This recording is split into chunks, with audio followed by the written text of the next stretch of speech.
কতজনের ঈমান আছে আর গেছে। এই জন্যই তো আমার রাসূল বলেছিলেন একটা সময় চলে আসবে বাদিরু বিল আমালি ফিতানান কাকাতিল লাইলিল মুযলিম, এ সবাই সাবধান হয়ে যাও, অন্ধকার যুগ চলে আসবে, অন্ধকার রাতের মতো অন্ধকার যুগ চলে আসবে, যখন সকাল বেলায় মানুষ ইমানদার বিকাল বেলায় বেঈমান হয়ে যাবে, বিকাল বেলায় ইমানদার সকাল বেলায় বেঈমান হয়ে যাবে। কার ঈমান কখন চলে যাবে মানুষ বুঝবেও না। এই যে সেই যুগ, কার কোন সময় ঈমান চলে যাইতেছে কোনো খবরই নাই। কারণ গুনাহকে যদি কোনো ব্যক্তি গুনাহ না মনে করে তাহলে তার ঈমান থাকবে না, ঈমান চলে যাবে।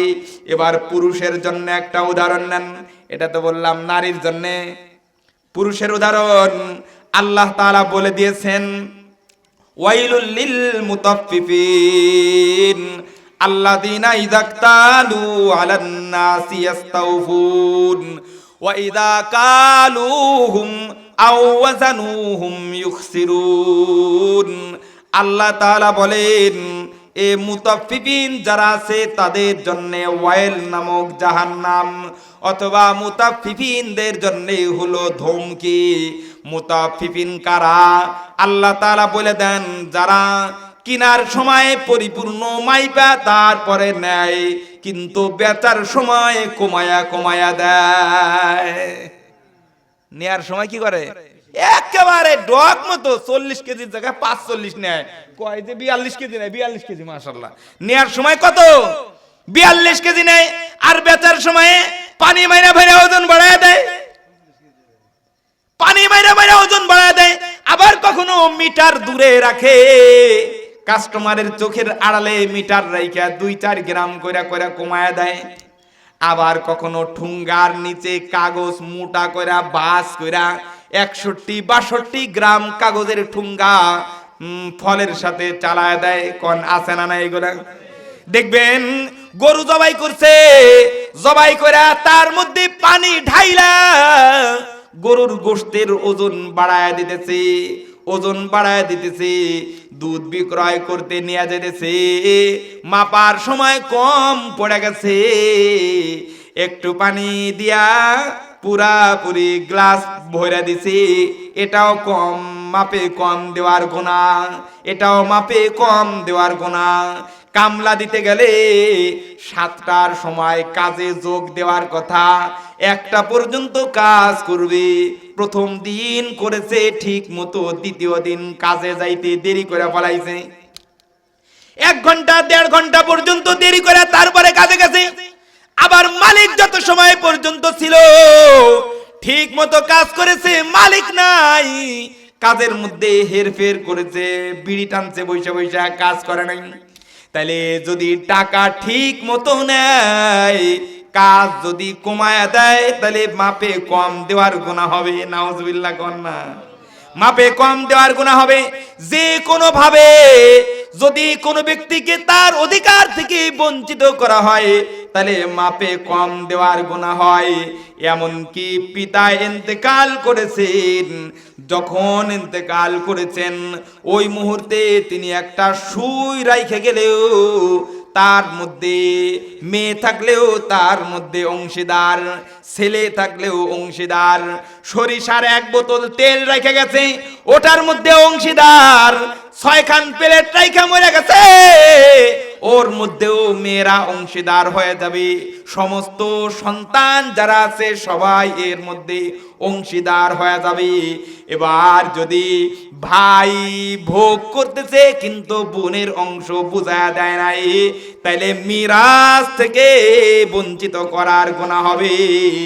আবার মিরাজ থেকে বঞ্চিত যদি কোনো ব্যক্তি করে, তাহলে তার সমস্যাটা কি হবে? আল্লাহর রাসূল বলেন মান কাতা মিরাসা ওয়ারিসিহি কাতা আল্লাহু মিরাসাহু মিনাল জান্নাহ। যে লোকটা কারো মিরাসের সম্পদ থেকে বঞ্চিত করে দিল, আল্লাহ তাআলা তাকে জান্নাত থেকে বঞ্চিত করে দিবে। জোরে কোন নাউজুবিল্লাহ। আরে মিরাজের সম্পদ থেকে বঞ্চিত করে কেমনে? ছেলে একটার সাথে খাতির ভালো, ওইটার নামে 2 বিঘা বেশি লিখে দিছে। মেয়েরে ঠকায়া মেয়ের নামে সম্পদ দেয় নাই, ছেলের নামে লিখে দিয়া বসে রইছে। আপনি মনে করেছেন যে মইরা যাবেন, ওয়াজ দিয়া জান্নাতে চলে যাবেন। আপনি মনে করেছেন আপনি ইবাদত বন্দেগী, নামাজ, রোজা, হজ, যাকাত, তবলিগ এইগুলা দিয়া জান্নাতে চলে যাবেন। মেয়ে ঠকাইছেন কেন? আপনার নামে মামলা হয়ে গেছে। আল্লাহর রাসূল বলেছেন, লা ইয়াদখুলুল জান্নাতা জাসাদুন গুযিয়া বিল হারাম। যে শরীরটা হারাম দিয়ে গঠিত হবে, যে শরীরটা হারাম দিয়ে গঠিত হবে, ওটা জান্নাতে যাবে না, ওটা জান্নাতে যাবে না, ওটা হলো জাহান্নামে চলে যাবে। আপনি বইনের সম্পদ মাইরা খায়া খায়া হজ করতেছেন, যাকাত দিতেছেন, নামাজ পড়তেছেন, আর মনে করতেছেন মইরা গেলে জান্নাতে চলে যাবেন। রাসূল কয় না না, আপনি হারাম ভক্ষণ করেছেন, বোন ঠকাইছেন, হারাম ভক্ষণ করেছেন, ছেলের নামে জমিন লিখে দিছেন, হারাম ভক্ষণ করেছেন, ভালোবাসা বউয়ের নামে বেশি অংশ লিখে দিছেন, কপাল পোড়াইছেন। এই জমি সুষম বন্টন করে অথবা নিজের নামে ফেরত না আইনা যদি মারা যায়, অথবা সমস্ত সন্তানদের কাছ থেকে জীবিত অবস্থায় যদি এই দাবি মাফ না করায়া নিয়ে যায়, তাইলে এটা মইরা যাবে তো জাহান্নামে চলে যাবে। নাউজুবিল্লাহ কোন না, জোরে কোন। আপনাদের দেশে মনে ইয়া নাই না? মায়া ঠকায়, এই সাকুলুর বলদের বলদ ছেলের নামে সবটুক লিখে দিছে, মেয়ের নামে মেয়েরে বঞ্চিত করছে। দেখছেন, ওই জমি খাবি ছেলে, দুলাই খাবি হয়। দেখছেন, হ্যাঁ, জমিন খাবি ছেলে, মায়ের খাবি সে। তাহলে আর একজনের জন্য আমি মায়ের খাবো, এটা কি চালাক কয় না কুলুর বলদ কয়? এটা তো কুলুর বলদ কয়। এমন কি বলতাম আপনারা করতে পারেন মিয়া? আপনারা তো হিকদার বাড়ির মানুষ, সব চালাক মানুষ। এই কাম কেউ করেন না, খবরদার, মনে থাকবেন সবার। এই কাজ করা যাবে না। তো যেটা বলতেছিলাম, ইমান কেমনে চলে যায়, ইমান কেমনে চলে যায়? এই যে বুইনের সম্পত্তি মাইরা দিছে, এটারে যদি কেউ বৈধ মনে করে তাহলে ইমান চলে যাবে। নাউজুবিল্লাহ কোন না, সে বেঈমান হয়ে যাবে। এখানে আরো একটা কথা উঠে গেছে, দেখবেন বলে বোনদেরকে বুঝ দেয়, দহুত্তরি নিবি কি? আর বা দহুত্তরি কি ভালো জিনিস নেই? এটা শয়তানের কথা, এটা শয়তানের কথা। ইসলামে দহুত্তরি বলতে কোনো কিছু নাই। ইসলামে আছে মিরাস। মিরাস এটা পবিত্র সম্পদ, মিরাস এটা বৈধ সম্পদ। ভাইয়ের জন্য যেমন হালাল, বইদের জন্য একেবারে সমান সমান হালাল, একটু কম না। হালালের দিক দিয়ে সমান, অংশের দিক দিয়ে কম বেশি হবে সেটা ভিন্ন, একই পরিমাণ হালাল। এই জন্য সাবধান। আজকে বোনের 2% মাইরা দিছেন, আপনি কি মনে করেন জান্নাতের দাম দুনিয়ার জমিনের চাইতে বেশি না কম? কি পরিমাণ বেশি? কোন ক্যালকুলেটরে হিসাবে আসবে? তাইলে আপনি যদি ভাঙ্গা কাচের বিনিময়ে যদি স্বর্ণ বিক্রয় করে দেন, তাইলে আপনি যেমন ঠইগা যাবেন। কয় ঠিক এই ধরনের নয়, উদাহরণ দিয়েও বুঝানো যাবে না। আর একজনের সম্পদ দখল কইরা যদি আপনি মারা যান, তাইলে আপনি এর চাইতে আরো ভয়ঙ্কর রূপে ঠকবেন। কারণ জান্নাতের একখানি ইটার সমান তো গোটা দুনিয়ার দাম হইতে পারে না। এই জান্নাত থেকে আপনি বঞ্চিত হয়ে যাবেন কেন? বুইনের সম্পদ মাইরা দিলে, অথবা বাড়ি বানাবার সময় আর একজনের জায়গায় ঠেইলা তারপরে ইট ঢুকায় বাউন্ডারি দিছে, অথবা বাড়ি বানাইছি তো টিনের চালটা এমন ভাবে স্থাপন করেছে, বৃষ্টি নামলে আর একজনের জায়গায় যায় পানি ড্রপ করে। এটাও জমিন দখল করার নামান্তর, মনে রাখতে হবে। তাহলে যেটা বলতেছিলাম, মাপে কম দেওয়া হারাম। এবার যদি কোনো ব্যবসায়ী ব্যবসা করতে যায়, যদি মাপে কম দিতে থাকে দীর্ঘদিন পর্যন্ত, মাপে যদি কম দিতে থাকে, কোনো কামলা দেনেওয়ালা কৃষক যদি দীর্ঘদিন পর্যন্ত গার্জিয়ানকে ঠকাইতে থাকে, গৃহস্থরে যদি ঠকাইতে থাকে, তাইলে ধীরে ধীরে তার মধ্যে এমন একটা বিশ্বাস তৈরি হয়ে যায় যে এই ধরনের ধোঁকাবাজি করা খারাপ কিছু নয়। যখন একই গুনাহ বারবার করতে থাকে তখন তার বিশ্বাস হয়ে যায় যে এই গুনাহ তেমন খারাপ কিছু না, এটা কি না তেমন খারাপ কিছু না।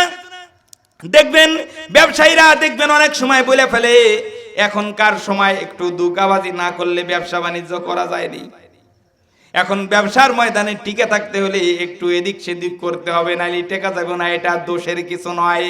এই যে এটা দোষের কিছু নয় যখন বলেছে সাথে সাথে বেঈমান হয়ে গেছে। কারণ ব্যবসায়ে ধোঁকাবাজি করা হারাম, মাপে কম দেওয়া হারাম, পণ্য বিক্রয় করবার সময় অতিরিক্ত প্রশংসা করা হারাম, পণ্য ক্রয় করবার সময় অতিরিক্ত দোষ তালাশ করে বাইর করাম, তারপরে দাম কমায়া দেওয়া হারাম। এই হারাম কাজগুলা যখন মানুষ দীর্ঘদিন পর্যন্ত করে তখন তার কাছে মনে হয় এটাই হলো আরাম। এটা কি মনে হয়?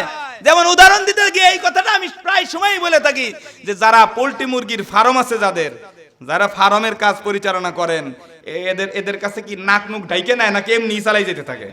এমনি চলে। কেন? কারণ কি? কারণ ওর গন্ধ হয়ে গেছে।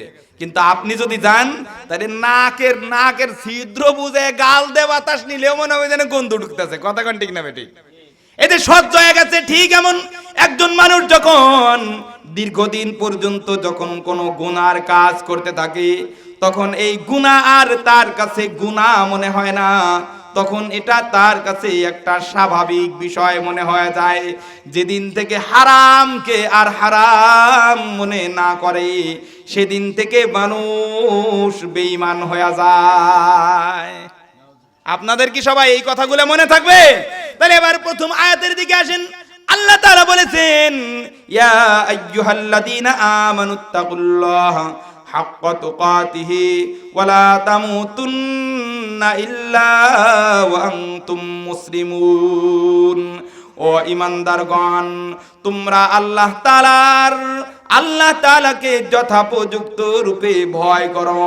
ওয়া লা তামুতুন্না ইল্লা ওয়া আনতুম মুসলিমুন। খবরদার মুসলমান না হইয়া মরবা না। মুসলমান না হইয়া মরবা না। খবরদার মুসলমান না হইয়া মরবা না। এবার আসেন মুসলমান কারে কয়? মুসলমান কাকে বলে? কেমনে মুসলমান হয়?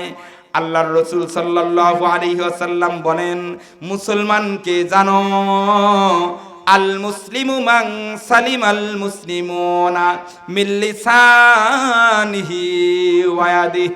কয় মুসলমান হলো সে যার জবান এবং হাত থেকে অপর মুসলমান নিরাপদ থাকে। হুজুর কি আসছে? আমার সময় তো 15 পর্যন্ত ছিল, আর 5 মিনিট আছে না? 5 মিনিট না 5 মিনিট আছে? কমেন্ট দেখেন তো, দেখেন একটু, আর 10 মিনিট আছে। আপনারা কি বিরক্ত হইতেছেন? আরে মিয়া কি বলেন আল্লাহর রাসূল? কয় মুসলমান কারে কয়? মুসলমান হলো সে যার জবান এবং হাত থেকে অপর মুসলমান নিরাপদ থাকে। জবান এবং হাত থেকে কি থাকে? অপর মুসলমান নিরাপদ থাকে। এটা হলো মুসলমান। তার মানে বোঝা যায় নামাজ, রোজা, হজ, যাকাত সব কিছু ঠিক আছে, কিন্তু জবান দিয়া আরেকজনকে কষ্ট দেয়, এটা পূর্ণাঙ্গ মুসলমান নয়। সব ঠিক আছে কিন্তু হাত দিয়া আরেকজনকে কষ্ট দেয়, তাইলে এটা পূর্ণাঙ্গ মুসলমান নয়। পূর্ণাঙ্গ মুসলমান নয়। আল্লাহর রাসূলের হাদিসে পাওয়া যায়, রাসূল সাল্লাল্লাহু আলাইহি ওয়াসাল্লাম বলেছেন ওয়াল্লাহি লা ইউমিন, ওয়াল্লাহি লা ইউমিন, ওয়াল্লাহি লা ইউমিন। কিলা মান ইয়া রাসূলুল্লাহ? ক্বালা মান লা ইয়ামান জারুহু বাওয়াইকহু। রাসূল বলেন খোদার কসম ওই লোকটা মুমিন নয়। খোদার কসম ওই লোকটা মুমিন নয়। খোদার কসম সে মুমিন নয়। জিজ্ঞাসা করে কে মুমিন নয়? আল্লাহর রাসূল বলেন যার ক্ষতি থেকে তার প্রতিবেশী নিরাপদ নয়। আমার কথা শুনেন, আল্লাহর রাসূল বলেন ওই ব্যক্তি মুমিন নয়, ওই ব্যক্তি মুমিন নয়, ওই ব্যক্তি মুমিন নয়, তিনবার বলছেন। কয় কে মুমিন নয়? কয় যার ক্ষতি থেকে যার ক্ষতি থেকে প্রতিবেশী নিরাপদ না থাকে ওটা মুমিনই নয়। ওটা কি না? মুমিনই নয়। তাহলে আমি জিজ্ঞাসা করবার চাই, যারা বাড়িতে মুসলমানের নাম নিয়ে বক্স বাজায়া কষ্ট দেয় তাদের অবস্থাটা কি? ওর গান কে শুনতেছে? ওই যে বক্স বাজায়া মানুষকে কষ্ট দিল, রাত 2টা 3টা পর্যন্ত বক্স বাজাইল, এটা নামাজি হইলেও এটা পূর্ণাঙ্গ মুমিন নয়। এটা কি না? পূর্ণাঙ্গ মুমিন নয়। যারা তাদের প্রতিবেশীর মেয়ের বিবাহটা কুটলামি কইরা দোষ বাইর কইরা কন্যার পক্ষ থেকে দোষ বাইর কইরা ছেলের বাড়িতে পৌঁছায়া বিয়া ভাইয়া দিতেছে, ওটা হাজি হইলেও ওটা পূর্ণাঙ্গ মুমিন নয়। ওটা তাহাজ্জুদ গুজার হইলেও পূর্ণাঙ্গ মুমিন নয়। যারা মানুষের ক্ষতি কইরা ইবাদত বন্দেগী করতেছে, আবার জবান দিয়া মানুষে কষ্ট দিতেছে, কয় না না এটা পূর্ণাঙ্গ মুমিন নয়। হাদিসের মধ্যে তার জ্বলন্ত প্রমাণ আছে। আল্লাহর রাসূল সাল্লাল্লাহু আলাইহি ওয়াসাল্লামকে বলতেছেন, ও আল্লাহর রাসূল, আমাদের বাড়ির পাশে একজন মহিলা আছেন। এই মহিলা সারা দিন সারা বছর নফল রোজা রাখে। সারা বছর কি রাখে? নফল রোজা রাখে। আবার সারা রাত, মানে পুরা বছর সে নফল নামাজ পড়ে। তাহলে সারা বছর রোজা রাখে, পুরা বছর সে নফল রাত্রে তাহাজ্জুদের নামাজ পড়ে। এমন মহিলা কি এখন আছে নাকি? খুব কম, খুব হাতে গোনা। কয় এত বড় একজন দিনদার মহিলা, কিন্তু তার একটু সামান্য সমস্যা আছে। কয় কি সমস্যা? কয় তার জবানের কথায় মানুষ কষ্ট পায়। কি পায়? তার জবানটা হলো এমন জবান, যে জবান দিয়া কথা বললে মানুষ কষ্ট পায়। আল্লাহর রাসূল বললেন হিয়া ফিন্নার, ও তাহাজ্জুদ গুজার হইলেও জাহান্নামে যাবে, ও রোজাদার হইলেও জাহান্নামে যাবে। কারণ যার ক্ষতি থেকে অপর মুসলমান নিরাপদ নয়, ওটা মুমিন নয়। চিন্তা করে দেখেন, আমরা তো 2-4 ওয়াক্ত নামাজ কালাম পড়লেই মনে হয় যে আমি জান্নাতে এক ঠ্যাং যাইয়ে রইছে, আলো খালি মইরে নই। এই তো আমাকে একটা চিন্তা ফিকির। হ্যাঁ, অথচ আপনি ব্যান থেকে নামার পরে বলেছিলেন যে টাকাটা পরেনি, এই কথা বলে টাকা মাইরে দিছিলেন, এর কি আপনার খবর আছে নাকি? আপনি আর একজন রে কথা বলবার সময় কষ্ট দিয়ে বলেছিলেন, এটার কোনো খবর আছে নাকি? আপনি কোনো কিছু বিক্রয় করবার সময় মাপে কম দিয়া বিক্রয় করেছিলেন, তার হিসাব আছে নাকি? কয় বান্দার হক যদি কোনো ব্যক্তি কোনোভাবে মাইরে দেয়, তাইলে এই লোকটা কোনোদিন পূর্ণাঙ্গ দিনদার নয়। ওমর রাদিয়াল্লাহু তাআলা আনহুর কাছে বিচার আসছে, বিচার। আমরা তো এখন দিনদার মনে করি নামাজি ব্যক্তিরে, তাই না? এইটাই তো দিনদার। হ্যাঁ, দিনদার হইতে হলে নামাজ পড়তে হয়, কিন্তু নামাজ পড়লেই কেউ দিনদার হয়ে যায়, এটা কিন্তু একেবারে ঠিক না। এটা কি না? এটা কিন্তু ঠিক নয়। ওমর রাদিয়াল্লাহু তাআলা আনহুর কাছে বিচার চলে এসেছে, দরবার। সাক্ষী হলো 2 জন। কয়জন?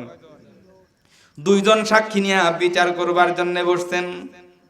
ওমর রাদিয়াল্লাহু তাআলা আনহু জিজ্ঞাসা করলেন, সাক্ষী তো 2 জন, একজনের যে আদল এটা আমি জানি যে এই লোকটা ভালো মানুষ, ইনসাফওয়ালা মানুষ, কিন্তু আর একজনের ব্যাপারে সে আদল কিনা আমি তো জানি না, আমি তো তার ব্যাপারে জানি না, তোমরা বলো।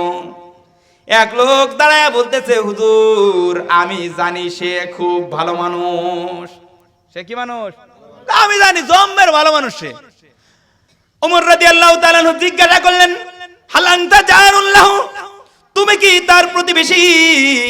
তুমি কি তার প্রতিবেশী নাকি? কারণ প্রতিবেশী জানে যে আপনি কেমন ভালো মানুষ। দূরের মানুষ স্ত্রী করা ভাষা বুঝা বুঝতে পারে না যে এটা কেমন ভালো মানুষ, বরং যে যত দুষ্ট কথা তার তা তো মিষ্টি। আরে খারাপ মানুষের কথা মিঠা মিঠা লাগে বেশি। কথা বলেন ঠিক না বেটি? তুমি কি তার প্রতিবেশী নাকি? কারণ প্রতিবেশী জানে তুমি কেমন ভালো মানুষ। তখন বললেন, না আমি তো তার প্রতিবেশী নই। কয় তাহলে তুমি জানলা কেমনে সে ভালো মানুষ? যে প্রতিবেশীর কাছে ভালো না হয় সে তো ভালো মানুষ না। এখানে একটা হাদিস বলে দিই, আরে হাদিসের মধ্যে এসেছে হাদিস, তুমি যদি তরকারি রান্না করো গোশত শুনে রাখেন, কয় গোশত যদি রান্ধো তাহলে জোল বাড়াইয়া পানি বাড়াইয়া দিও। কেন? যাতে করে ওখান থেকে একটু জোল তুমি প্রতিবেশীরে দিতে পারো। সুবহানাল্লাহ কোন না? এখন আমাদের অবস্থা কি? দান সদকা এদিক দিয়ে সেদিক দিয়ে করে, বেড়ার পাশেরটা না খেয়ে মরে গেছে, ওর কোনো খবরই নেই। অথচ দরকার ছিল কি গোশত রানলেও তার বাড়িতে দিয়ে আসবা, জোল দিয়ে আসবা অন্তত পক্ষে, আর গোশত দিতে পারলে তো কোনো কথাই নাই। হ্যাঁ, এমনকি তুমি যদি তারে না দিতে পারো, যদি তুমি না দিতে পারো তাহলে গোশতর ঝোল, যদিও ঝোলটাও না দিতে পারো, গোশতও না দিতে পারো, তাহলে এই হাড় গুড় যখন খাওয়া শেষ হয়ে যাবে, এই হাড়টা তুমি এমন কোন জায়গায় ফেলতে পারবে না যেখান থেকে প্রতিবেশীর সন্তান দেখবে আর তার গোশত খাবার মনে চাবে। যদি এই গোশত খাবার মন চায় আর পিতা যদি গোশত কিনা না দিতে পারে, তাহলে সরাসরি প্রতিবেশীকে কষ্ট দেওয়ার গুনাহ হবে। আপনি যদি ফল কিনে নেন তাহলে কাইটা প্রতিবেশীর বাড়িতে একটু দিবেন, আর যদি দেখা যায় না কই যায় মানায় না, একটা আপেল কাইটা কেমনে দেই, আরে খাইছে 350 টাকা কেজি আপেল কেমনে দেই, যদি এমন একেবারে কুট্টি পরাই না হয় তাহলে কি করবে, ডাইহে গিরে নিবে ফল, বাড়ি নেওয়ার সময় জানি না দেখে, খাওয়ার পরে শুকলাটা এমন জায়গায় ফেলাবে যেখান থেকে না দেখা যায়। দেখা যদি যায় আর সন্তান যদি এটা খাবার চায় না দিতে পারে, প্রতিবেশীরে কষ্ট দেওয়ার গুনাহ হবে। এই হিসাব কি আমাকে আছে নাকি? কোন দিনে আছে? এখন আমরা তো মনে করতেছি নামাজ রোজা হজ যাকাত এগুলাই খালি দিন, ও ভাই এইগুলাও দিন, কিন্তু প্রতিবেশীর হক আদায় করাটাও দিনদারি। হযরত ওমর ফারুক জিজ্ঞাসা করলেন তুমি কি তার প্রতিবেশী নাকি? কয় না আমি প্রতিবেশী না। এবার জিজ্ঞাসা করলেন তাহলে হাল আনতা সাফারতা মাহু, তুমি কি তার সাথে সফর করছো নাকি? তুমি কি তার সাথে সফর করেছো নাকি? কারণ একজন মানুষের সাথে যখন সফর করে, দীর্ঘ সময় যখন কোন মানুষের সাথে চলে, তখন তার স্বভাব চরিত্র কেমন একেবারেই স্পষ্ট হয়ে যায়। কারণ কি আল্লাহর রাসূল বলেন as-সাফরু কিতাআতুম মিনান নার, সফরটা হলো আগুনের টুকরা, জাহান্নামের আগুনের টুকরা। আগুনের স্বভাব কি? আগুন দিয়ে যখন লোহা জ্বালায়, স্বর্ণ জ্বালায়, রূপা জ্বালায়, তখন তার ভিতরে কোনো ভেজাল থাকলে কি হয়ে যায়? বাইরে যায়। ঠিক এমন আপনি যদি একজন মানুষের সাথে 3 দিনের জামাতে চলে যান, একজন মানুষের সাথে যদি 40 দিনের চিল্লায় চলে যান, তাহলে দেখবেন লোকটার স্বভাব কেমন আপনার সামনে স্পষ্ট হয়ে যাবে। আপনারা যখন তশকিলে বয়ান দিবে তখন এক ধরনের কথা, কিন্তু সফরে যখন যাবেন দেখবেন আর এক ধরনের অভ্যাস বের হয়ে যেতেছে। আপনি যখন হজ উমরা করবার সফরের মধ্যে যাবেন, তখন যার কাছে টাকা জমা দিয়েছিলেন ওই সময় কথা এক প্রকার, কিন্তু সফরে যখন যাবেন দেখবেন আর এক প্রকার হয়ে গেছে। আপনি যখন মেয়ে দেখতে যাবেন, মেয়ে এবং তার পরিবারের কথা এক প্রকার, কিন্তু বিয়া শাদী যখন হয়ে যাবে, জীবনের সফর যখন শুরু হয়ে যাবে, তখন দেখবেন আর এক প্রকার হয়ে গেছে। কারণ সফর করলে মানুষ চিনা যায়। এই জন্য উমর জিজ্ঞাসা করলেন তুমি কি তার সাথে সফর করেছো নাকি? উমরকে জবাব দিতেছে না না, আমি তো তার সাথে সফরও করি নাই। উমর তো রাগী মানুষ, এবার একটু রাগ হইছে, জিজ্ঞাসা করে তাহলে তুমি তার সাথে কোনো মুআমালা করেছো, তার সাথে কোনো চুক্তি করেছো নাকি, তার সাথে কোনো লেনদেন করেছো নাকি? তার সাথে লেনদেন না করলে তো তুমি বুঝবা না, কারণ লেনদেন করা, মানুষের সাথে টাকা পয়সা আদান প্রদান করলে মানুষের হাকিকত চেনা যায়। টাকা ধার দিলে তখন মানুষ চেনা যায়, জমি জমা কিনলে তখন মানুষ চেনা যায়, জমিন কারো কাছে বিক্রয় করলে তখন মানুষ চেনা যায়। কথা কোন ঠিক না ঠিক? আরে মিয়া বিবাহ শাদী করে ফেললে তখন ও মানুষটারে চেনা যায়। যখন একটা চুক্তিবদ্ধ হয়ে যায় তখন তার আসল হাকিকতটা প্রকাশ পাওয়া যায়। ওমর জিজ্ঞাসা করলেন তুমি কি তার সাথে কোনো মুআমালা করেছো নাকি? ওমর রাদিয়াল্লাহু তাআলা আনহুর প্রশ্নের জবাব দিলেন, না না, আমি তো তার সাথে কোনো মুআমালাও করে নাই।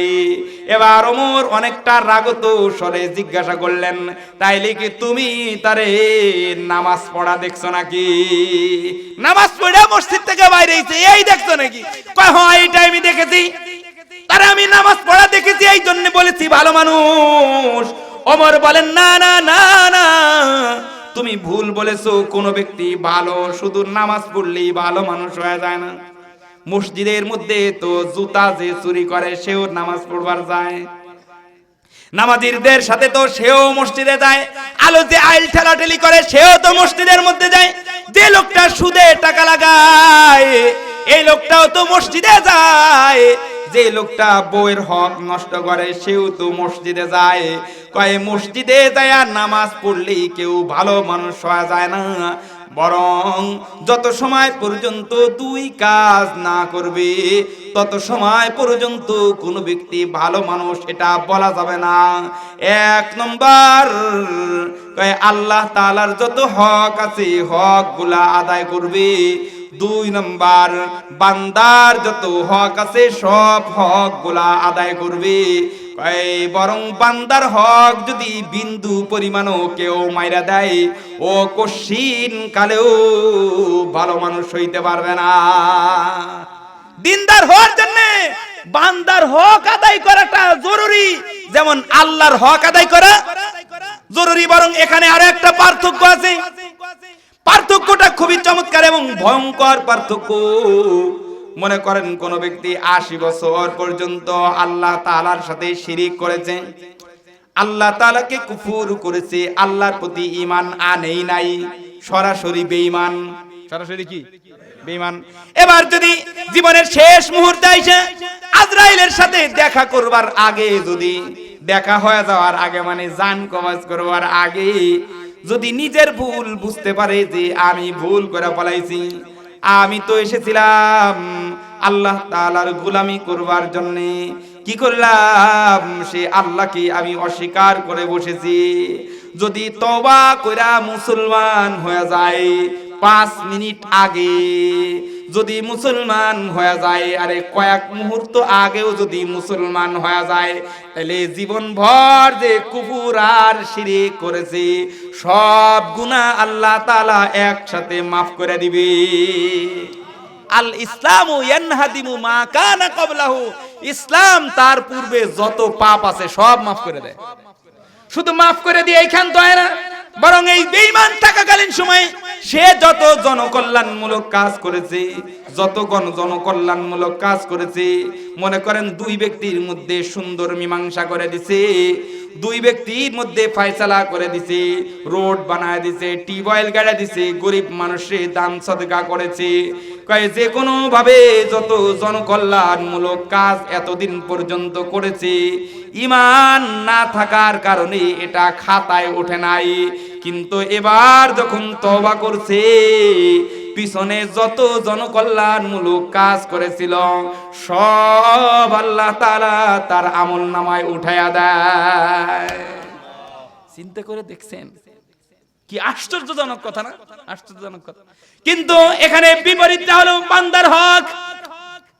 বান্দার যে হকগুলো আছে এই হক যদি কোনো ব্যক্তি মাইরা দিয়ে থাকে, মনে করেন কামলা দিতে যায় 2 নম্বরই করছে, ঠিক মতো কাজ করে নাই, অথবা বোনের সম্পদ মেরে দিছে, অথবা কিষানের কামলার টাকাটা ঠিক মতো দেয় নাই, অথবা বিক্রয় করতে যায় মাপে কম দিয়েছে, অথবা আর একজন রে বকা দিয়া তার ইজ্জত নষ্ট করেছে, মানুষ খুন করেছে, অথবা যে কোনো ভাবে আর একজনের হক মাইরা খায়া ফেলাইছে। চাকরি করতো, সরকারি চাকরি, ফাইল আটকায় রাইখা রাইখা টাকা মাইরা দিছে। কি করছে? ফাইল আটকায় রাইখা রাইখা টাকা মারছে। এইবার যদি তওবা করতে যায়, তাইলে জীবনে কয়জনের কাছ থেকে টাকা মেরে দিছিল ও টাকা তার কাছে ফেরত দিতে হবে, কয়জনকে অন্যায়ভাবে কষ্ট দিয়েছিল তার কাছ থেকে মাপ চায় নিতে হবে। মোট কথা বান্দার যে হকগুলো এতদিন পর্যন্ত নষ্ট করেছিল তওবা যদি করতে হয় সাধ্য অনুযায়ী সবার কাছ থেকে মাপ নিয়ে নিতে হবে। আর যদি মাপ ছাড়া মরে যায় মামলার শুনানি আবার হবে। এই জন্যে পূর্ণাঙ্গ দিনদার হইতে হলে আল্লাহর হক আদায় করতে হবে, বান্দারটাও আদায় করতে হবে। আল্লাহ তাআলা